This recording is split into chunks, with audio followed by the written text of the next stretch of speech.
let's get into it.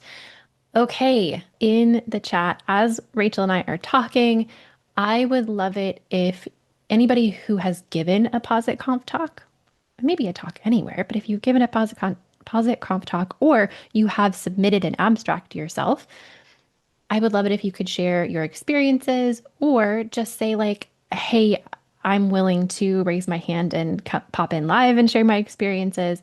That would be fantastic. Okay, so I'm going to open up the floor here in the Zoom chat. You don't even need to put it in Slido. You can put it in the Zoom chat if you would like. Any questions about submitting an abstract? And as we get started, I would love it if Megan Harris could go ahead and unmute and share her experiences. Megan's talks are like my favorite PositConf talks. I feel like they happen almost every year, and they're so fun. So I will ask Megan to unmute. There we go. Here we go. Can you hear me? Yes. Hello, everyone. Yeah, so the experience. Yeah, I've done three talks in a row. I think starting from like 2023, I think, or 2022. I don't remember. I did three in a row and then I took a year off last year and I did actually submit again for this year, so that'll be fun. Um, Honestly, the process of just doing a talk itself is not as like scary as it might seem. Um, Literally just a 60-second video. And you just write a little abstract. If you go to like submit, you'll see like a Google form and like you put all your stuff in there. But for me, I never overthought my video. I didn't do any editing. I literally just got my iPhone up and I'm like, all right, let's just do this in 60 seconds. Um, and I've been lucky and honored enough to be accepted when I submitted. But after you get your acceptance, you do have the articulate speaker coaching sessions, which how many are there? Like four or five in total, or something like that. It's like four or five in total, and it's like spaced out leading up to the conference. And I personally like them, one, because the coaching is really good. They are skills that are transferable that you can take outside of conf. But it also keeps you on task because it's a really long time from like getting your acceptance in March all the way to August or September, whatever conf is. So Absolutely. yeah, but honestly, I've always felt like it was good. I never felt like too stressed or whatever, like in the process of like submitting or like preparing. But yeah, I don't know what else you want me to share. It's always just been a smooth No, process. that is perfect. And I'm gonna like just reiterate a couple of things that Megan said. She just pulled up her iPhone and recorded a video. Yes, Mhm. that's all you need to do. I would actually really suggest not going overboard and like creating a slideshow or anything. I would recommend putting your voice and your presence into it. And then on the actual page for the call for talks, I'm going to put the link back in the chat one more time. You will see a little section of bullet points. It's like 6 bullet points of what we are looking for talks about, right? Have you used R or Python to solve a challenging problem? Tell us about that. Do you have a project or a team where R and Python live together in harmony, where people work on both, or maybe it's a team that's just combined R and Python users? You could tell us about your favorite R or Python package and how it makes your life easier or how it unlocks new capabilities. Also, your techniques for teaching data science. And this is like always a chunk that I really love at PosiConf. There's always stuff about teaching, reaching new domains, reaching new audiences. There are reflections on data science, packages, code, community broadly. And then also, it's open to anything you could possibly imagine might be interesting. I would say don't even limit yourself to what you think would be interesting. Submit anything because you are much more interesting than you think you are. I promise. And the talks are either 20 minutes or 5 minutes. 20-minute talk is a full talk, 5-minute talk is a lightning talk. The training that Megan mentioned really is invaluable, right? And it does keep you on track. It keeps you accountable to like keep working on your talk because you have to come to these meetings with other people and have the next step of your, evolution of your talk ready. it prevents this like mad dash at the end of being super, super stressed because you just haven't done anything and you haven't gotten any feedback. That is impossible. You will have the feedback. For 5 minute talks, I think you get less. I think you only get like one or two training sessions, but that's okay. You will do it. I did a lightning talk. I think lightning talks are actually harder than full talks because you have to squish everything into 5 minutes. Mhm. Okay, I'm going to call Mike in to ask or give his experience. He's also a veteran conf talker. The thing I wanted to talk about was the video précis or submission. Don't think of it like you're reading your abstract for the talk, right? Um, it should be kind of an elevator pitch, 60 seconds of what are you going to talk about? Why should people care? What will they go away having learned, right? That's much more important than in this talk, I will show you blah, blah, blah, right? So that's another reason for not overthinking that 60-second video clip that you send in. But yeah, the whole PositConf experience is wonderful. Also, you just will, if you engage with the training, you'll get so much out of it in terms of being ready for the day, but also things, just as Megan said, things that you can apply in your day jobs as well. Fantastic. And Nicholas said to check out examples of great submissions. That's a fantastic idea. You can go click that link that Nicholas just shared. And let's hop over to some questions. So, Rachel is a little bit more in the know than I am. I am going to forward some of these to her, direct some of these to her, but some of them we might have to just check on and ask. Um, One will be Russ's question. Are speakers required to pay a registration fee? And if so, how much is the fee for a speaker? Rachel, you want to take that one? Sure. Yeah. So I'm part of the conf program committee. So we meet pretty regularly to talk about like who are the keynotes going to be for PositConf. And then we're also the team um, that gets to review the talks once they've been reviewed by everybody at Posit. And so I think this is kind of fun to share a little bit about the process. So people across Posit can sign up to review talks. And so everything actually goes to three, I believe two or at least two or three reviewers from Posit. So each person probably gets only about like 10 or so talks to review. And then the program committee only gets to review the ones that have made it into like the top tier of rankings. And then from that point, that's when we get to start to group the talks into the sessions. So when we come up with like the themes and where each talk would fit in, um, that's what we do. So I don't get to see every single talk submission, um, but our team does, and multiple people get to review each talk. And sorry, as I was explaining that, Libby, I completely forgot what you were asking me.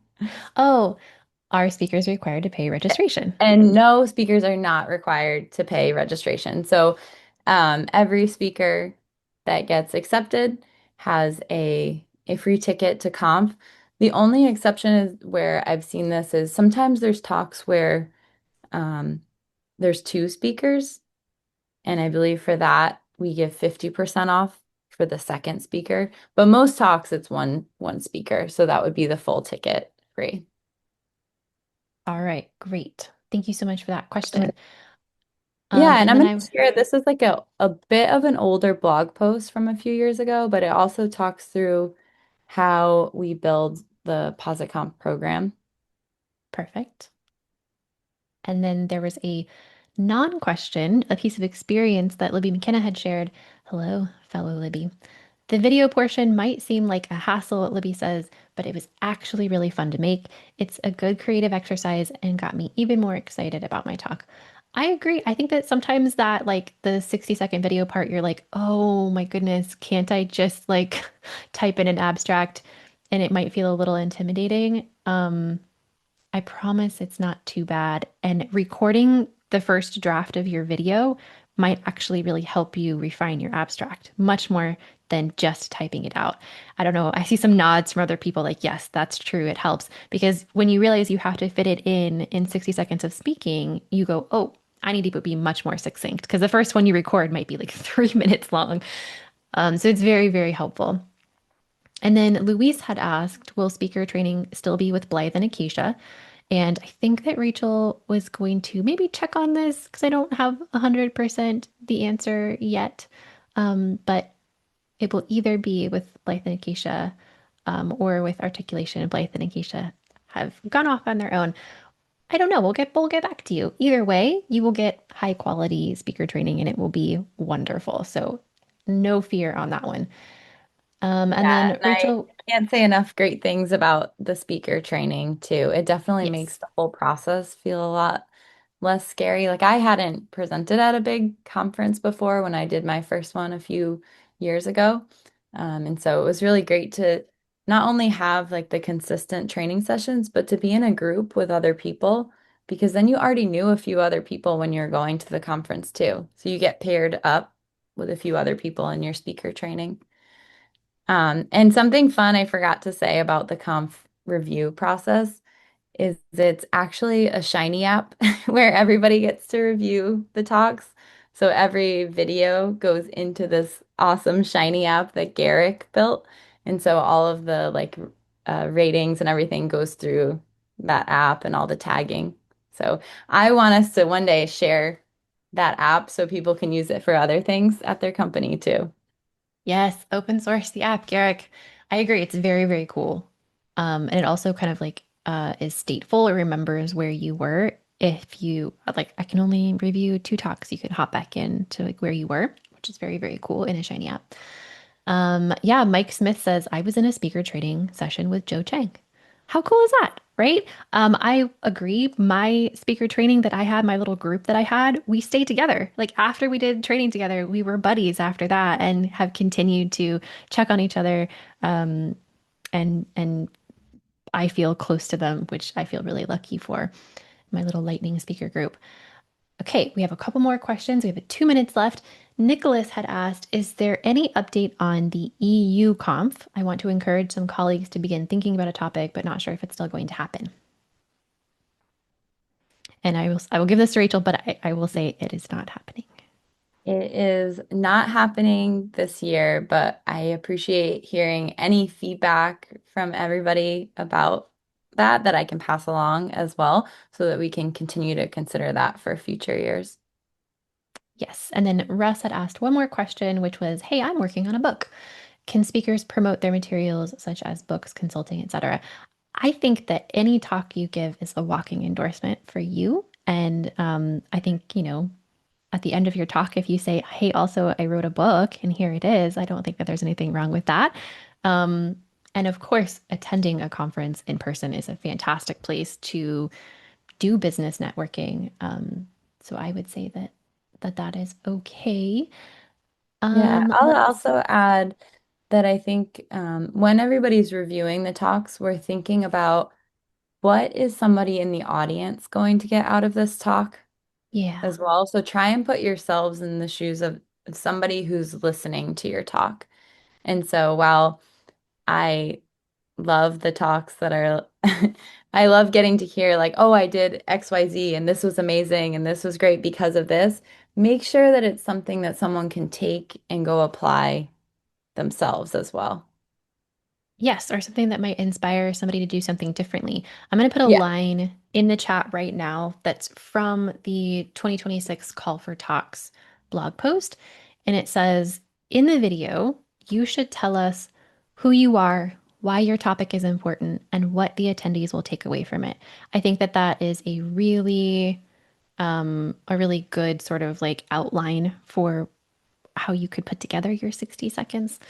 Um, and so I hope that answered your question, Russ. I know Russ says I think some conferences do not allow any sales. I think that there's a difference, I think, between the overt sales, setting up an impromptu booth, right? I would say that's very different from just allowing your comp talk to speak for itself and handing people business cards and being a walking advertisement for yourself, right? Okay, do we have any more questions? I don't think we do. We are at the top of our 15 minutes. If there's anything that you did not get to ask, head over to LinkedIn. Find me on LinkedIn. I'm the only Libby Heeren there. I had asked a question about this. You can drop your question in the comments of that post so that Rachel and I can reply to it. Okay. Thank you for hanging out with us, y'all. I really, really hope that you do submit a talk. And as Mike said in the chat, if you are part of the Data Science Hangout crew and you are submitting a talk, you have this built-in cheering squad, right? Hop on the Discord, tell us about your talk idea.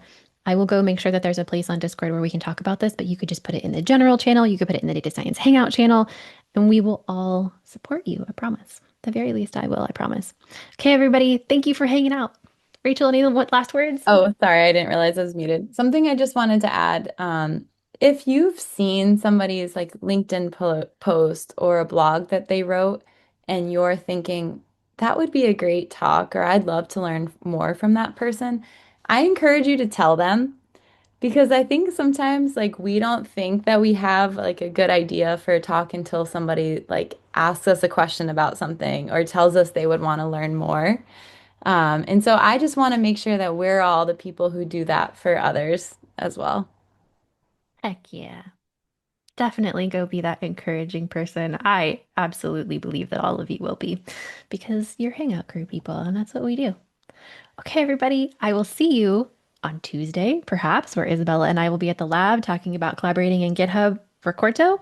I will see you next week at the Data Science Hangout, where we have Brajesh Chajerla. He is going to be so much fun to talk to, and he's a Data Science Hangout regular himself.